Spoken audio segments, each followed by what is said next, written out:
নমস্কাৰ বন্ধু বান্ধৱীসকল, স্বাগতম জনাইছোঁ সকলোকে। আৰু APSC এপ্লাই চলি আছে আৰু ইয়াতে APSC CCE ৰিক্ৰুইটমেণ্ট 2025 অৰ্থাৎ কম্বাইণ্ড কম্পিটিটিভ এক্সামিনেশ্যন প্ৰিলিমিনাৰী যিটো 2025ত আপোনালোকে দিবলৈ পাব। তাতে APSC CCE ৰিক্ৰুইটমেণ্ট 2025 আৰু ইয়াতে 289 পোষ্টৰ বাবে এপ্লাই চলি আছে। আৰু ইয়াতে যিটো কম্বাইণ্ড কম্পিটিটিভ এক্সাম প্ৰিলিমিনাৰী অনুষ্ঠিত হ'ব তাৰে ডিটেইলছখিনি দিয়া আছে, লিংক ডেছক্ৰিপশ্যনত দিয়া আছে। আৰু এই ভিডিঅ'টোৰ জৰিয়তে আপোনালোকে কেনেদৰে এপ্লাই কৰিব পাৰিব সেইটো দেখুৱাই আছে। মোবাইলতে আপোনালোকৰ নিজে এপ্লাই কৰিব পাৰিব। আৰু যদি কোনোবা কেণ্ডিডেটে এপ্লাই কৰাৰ কিবা অসুবিধা পায় তেতিয়াহ'লে আমাৰ ডেছক্ৰিপশ্যনত হোৱাটছআপ নাম্বাৰ দিয়া আছে। তো যদি আপোনালোকে বিচাৰে এপ্লাই কৰি দিয়া হয় আৰু যদি বিচাৰে তেতিয়াহ'লে নাম্বাৰটোত মেছেজ কৰিব পাৰে। আৰু APSC যি 289 ভেকেঞ্চি পদৰ কাৰণে এপ্লাই চলিছে তাতে মিনিমাম এজটো দিছে 21 বছৰ, মেক্সিমাম 38 বছৰ লাগিব। এডুকেশ্যন কোৱালিফিকেশ্যন ডিগ্ৰী বিচাৰিছে, যিকোনো ডিগ্ৰী ষ্ট্ৰীমত ডিগ্ৰী হ'লে আপোনালোকে এপ্লাই কৰিব পাৰিব। তাৰপিছত আহিলে ভেকেঞ্চিখিনি, কোনটো কাষ্টৰ কিমান পোষ্ট আছে এইখিনি আপোনালোকে চাব পাৰিব। সকলো কাষ্টৰ কেণ্ডিডেটে ইয়াতে এপ্লাই কৰিব পাৰিব। আৰু ছাৰ্ভিচবিলাক চাব, কোনটো ছাৰ্ভিচত কেইটা পোষ্ট আছে। তাৰপিছতে ইয়াতে আপোনালোকৰ লাগিব এমপ্লয়মেণ্ট এক্সচেঞ্জখন লাগিব। এমপ্লয়মেণ্ট এক্সচেঞ্জখন আপডেট কৰি ৰাখিব। যদি ৰিনুৱেলৰ ডেট আছে ৰিনুৱেল কৰি ল'ব। বহুত কেণ্ডিডেটৰ ৰিনুৱেলৰ মেছেজ গৈছে, গতিকে আপোনালোকে ৰিনুৱেলটো কৰি ল'ব। ৰিনুৱেল নকৰিলে আপোনালোকৰ ফৰ্মখন বা এক্সচেঞ্জ নাম্বাৰটো ডিলিট হৈ যাব। তাৰপিছত যিটো স্মল ফেমিলি নন ডিক্লেৰেশ্যন ফৰ্মে সেইটো লাগিব।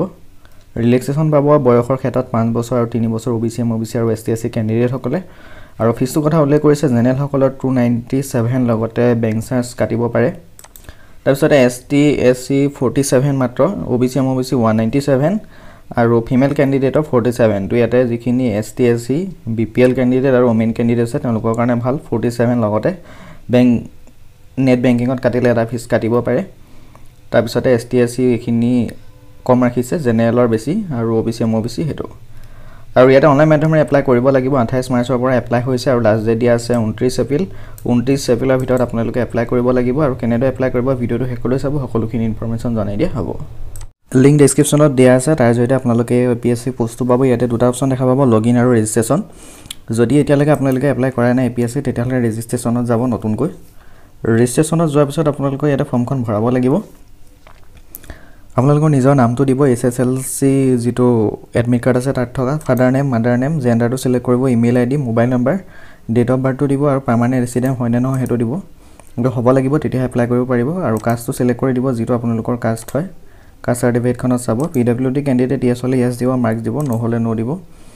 পাৰ্মানেণ্ট এড্ৰেছটো দিব, ভিলেজ, পোষ্ট অফিচ এইখিনি লিখি দিব। আৰু ডিষ্ট্ৰিক্টটো চিলেক্ট কৰি দিব, আপোনালোকৰ যিটো ডিষ্ট্ৰিক্ট হয়, পিনক'ড দিব, পাৰ্চৰ দুটা ছেম দিব, কেপচাৰ কোডটো বহাই পিনি OTP এটা যাব, যিটো ইয়াতে মোবাইল নাম্বাৰ দিব, তাতে এটা OTP যাব, জেনেৰেট OTP কৰি দিব। OTPটো ভৰাই পিনি ৰেজিষ্টাৰ কৰিব। তাৰপিছতে যিটো মোবাইল নাম্বাৰ বা নাম্বাৰ আৰু সেইটো দি আৰু পাছৱৰ্ডটো দি পিনি লগ ইনত কৰিব লাগিব। আৰু যিসকলে আগতে এপ্লাই কৰিছিলে তেওঁলোকে পাছৱৰ্ড দি লগ ইন কৰিব পাৰিব। ইয়াতে যিটো লগ ইন অপশ্যন দিয়া আছে তাতে লগ ইন কৰিব। তো লগ ইন কৰাৰ পিছত এনেকুৱা ধৰণে দেখা পাব, মোবাইল নাম্বাৰ আৰু পাছৱৰ্ড এই দুটা দি আপোনালোকে লগ ইন কৰিব লাগিব। মোবাইল নাম্বাৰ দিব, পাছৱৰ্ড দিব, কেপচাৰ কোড দিব, তাৰপিছত লগ ইন কৰি দিব। তাৰপিছত এনেকুৱা ধৰণে আপোনালোকৰ শ্ব' হ'ব। আৰু ইয়াতে আপোনালোকে দেখা পাব ষ্টেপ 1, ষ্টেপ 2 আৰু ষ্টেপ 3 ফিল কৰিব লাগিব। প্ৰথমতে ষ্টেপ 1ত আপোনালোকে জাষ্ট ক্লিক কৰি দিব। আৰু তাত ক্লিক কৰাৰ পিছতে ডিটেইলছখিনি ইয়াতে ওলাব আৰু এই গোটেইখিনি ডিটেইলছ ফিল আপ কৰিব লাগিব। পাৰ্চনেল ডিটেইলছ, আধাৰ কাৰ্ডৰ নাম্বাৰ বিচাৰিব, Aadhaar details, education qualification, experience, upload document, এনেকৈ এটা এটাকৈ কৰি আপোনালোকে ছেভ এণ্ড নেক্সটত গৈ থাকিব লাগিব। আৰু ইয়াতে আপোনালোকে গোটেইখিনি ডিটেইলছ চাব, যিহেতু আগতে ছেভ হৈ থাকিব। পাৰ্চনেল ডিটেইলছ এইখিনি ফিল কৰি দিব। ইয়াতে ক্লিক কৰিব, ৰাইট ছাইডে যিটো ঘৰ আপোনালোকে ইয়াতে দেখা পাইছে, কেটেগৰীটো চিলেক্ট কৰিব, এড্ৰেছটো চিলেক্ট কৰিব, চেঞ্জ কৰিবলগীয়া হ'লে চেঞ্জ কৰি দিব বা নতুনকৈ ফিল কৰিলে সেইটো এটাতে ভৰাই দিব। তাৰপৰা ছেভ এণ্ড নেক্সটত ক্লিক কৰিব। তাৰপৰা দেখা পাব আদাৰ ডিটেইলছ, ইয়াতে এক্স ছাৰ্ভিচমেন হয় নহয় সেইটো দিব, ইয়েছ হ'লে ইয়েছ দিব, ন' হ'লে ন' দিব। তাৰপিছত ফিজিকেলি হেণ্ডিকেপ হয় নহয় ইয়াতে সুধিছে, সেইটো ইয়েছ ন' দিব। তাৰপিছত সুধিছে আপোনালোকৰ ইয়াতে কিবা গভৰ্ণমেণ্ট ছাৰ্ভিচ কৰে নেকি সেইটো সুধিছে, ইয়েছ হ'লে ইয়েছ দিব, নাথাকিলে ন' দিব। BPL কাৰ্ডটো হ'ব নহয়, ইয়েছ ন' সুধিছে, থাকিলে ইয়েছ দিব, চাব আপোনালোকৰ BPL কাৰ্ডটো লাগিব, নাথাকিলে ন' দিব। তাৰপিছতে ছেভ এণ্ড নেক্সটত ক্লিক কৰিব।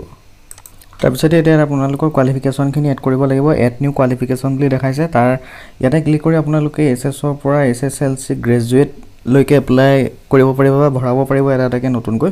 তাৰপিছত আপোনালোকে নেক্সটত ক্লিক কৰি পিনে আকৌ এড নিউ কোৱালিফিকেশ্যন তলত দি পিনি আপোনালোকৰ ডিটেইলছখিনি ভৰাব পাৰিব তাৰপিছতে আকৌ সেভ এণ্ড নেক্সটত ক্লিক কৰিব আৰু তাৰপিছতে লাষ্টত আপলোড ডকুমেণ্ট বুলি দিব ইয়াতে আপোনালোকে আধাৰ কাৰ্ডটো আপলোড কৰিব ইয়াতে যিটো ইডিট অপশ্যন আছে তাতে ক্লিক কৰি পিনি আধাৰ কাৰ্ড আপলোড কৰিব আৰু ৰেড কালাৰ ৰাইট সাইডৰ ইয়াতে ক্লিক কৰি হেতু চাব পাৰিব ডকুমেণ্ট যিটো আপলোড কৰে এছএছএলসি এডমিট কাৰ্ডটো আপলোড কৰিব এজ প্ৰুফৰ কাৰণে থাপা যি সাৰ্টিফিকেট আছে আপোনালোকৰ গ্ৰেজুৱেচন আছে বা গ্ৰেজুৱেচনৰ গোটেইকিটা মাৰ্কশিট সেমিষ্টাৰ আপলোড কৰিব লাগিব আৰু যদিহে আপোনালোকে কাষ্টত পৰে ওবিসি এমওবিসি এসটি এসসি তেতিয়াহে আপলোড কৰিব লাগিব কাষ্ট সাৰ্টিফিকেট বাকি জেনেৰেল সকলৰ কাৰণে লাগে তাৰপিছতে তলতে গৈ আপোনালোকে এপ্লিকেন্ট ফটোগ্ৰাফ আৰু সিগনেচাৰ এইকিটা আপলোড কৰি পিনি নেক্সট কৰি দিব তাৰপিছত আপোনালোকৰ প্ৰফাইলটো আপডেট হৈ যাব বা ক্লিয়াৰ হৈ যাব তাৰপিছতে ৰাইট সাইডত এটা ওপৰত আপোনালোকে অপচন দেখা পাব এপ্লিকেন্ট সেকশন এপ্লাই সেকশন ইয়াতে গুচি যাব তাৰপিছতে এটা আপোনালোকে ক্লিক কৰিব যিটো 29 এপ্ৰিল লাষ্ট ডেট দেখা পাইছে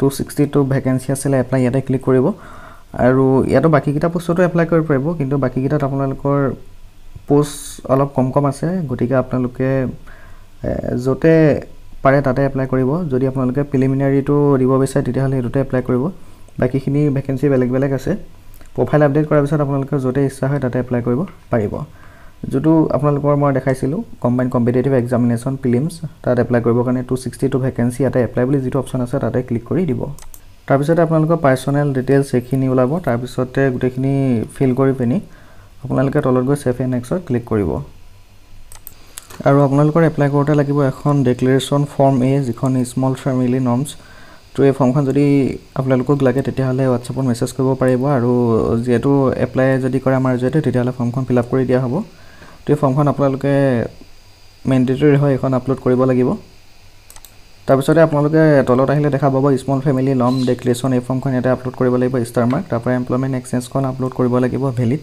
তাৰপিছতে কাৰ্ড সাৰ্টিফিকেটখন যদি চয়েস কৰে হেখন আপলোড কৰিব লাগিব আৰু আগতে যেটো CCE এক্সাম APSC অধীনত কেবাৰ দিছে হেতু দিব যদি এবাৰ দিয়া নাই তেতিয়াহলে 0 বুলি দিব আৰু যদি এবাৰ দিছে দুবাৰ দিছে হেতু ইয়াতে উল্লেখ কৰিব তাৰপিছতে প্ৰিভিউ এপ্লিকেশন কৰি দিব আৰু আপোনালোকৰ গুটে ফৰ্মখন শো হ'ব তাৰপিছতে যেটো অপচন দেখা পাইছে সাবমিট বুলি ৰাইট সাইডে তাতে ক্লিক কৰিব সাবমিট কৰাৰ পিছত পেমেন্টটো কৰিবলৈ দিব আৰু পেমেন্টটোতে পে নাও বুলি অপচনটো ওলাব তাতে ক্লিক কৰি দিব তাৰপিছত ইয়াতে ইন্টাৰনেট বেংকিং পেমেন্ট গেটৱে বিভিন্ন ধৰণৰ আছে আপোনালোকে যেটো পদ্ধতিয়ে পেমেন্ট কৰিব বুলি ভাবে হেতু পদ্ধতি আপোনালোকে পেমেন্ট কৰিব এগ্ৰিড গৈ যেটো প্ৰসেসটো পেমেন্ট আছে ইয়াতে ক্লিক কৰি পিনি পেমেন্টটো কৰিব তাৰপিছতে আপোনালোকৰ এপ্লিকেশন ফৰ্মখন ৰিভিউ হ'ব আৰু এপ্লিকেশন ফৰ্মখন ডাউনলোড কৰিব বা প্ৰিন্ট কৰিব পাৰিব লগতে আপোনালোকে মোবাইলত এপ্লাই কৰিলে ডাউনলোড কৰি থব পাৰিব তো এনেকুৱা ধৰণে আপোনালোকে APSC প্ৰিলিম যেটো CCE কম্পিটিটিভ এক্সামিনেশন তাত এপ্লাই কৰিব পাৰিব আৰু কোনবা কেণ্ডিডেটে আমাৰ জৰিয়তে এপ্লাই কৰিব বিচাৰিলে ডেসক্ৰিপচনত থকা WhatsApp নম্বৰ মেছেজ কৰিব পাৰিব আপোনালোকৰ নৰমাল গ্ৰেজুৱেট পাৰ্সলে APSC এক্সামটো দি চাব পাৰিব লগতে এপ্লাই কৰিব পাৰিব তো এখিনি আছিল ইনফৰমেশনখিনি ধন্যবাদ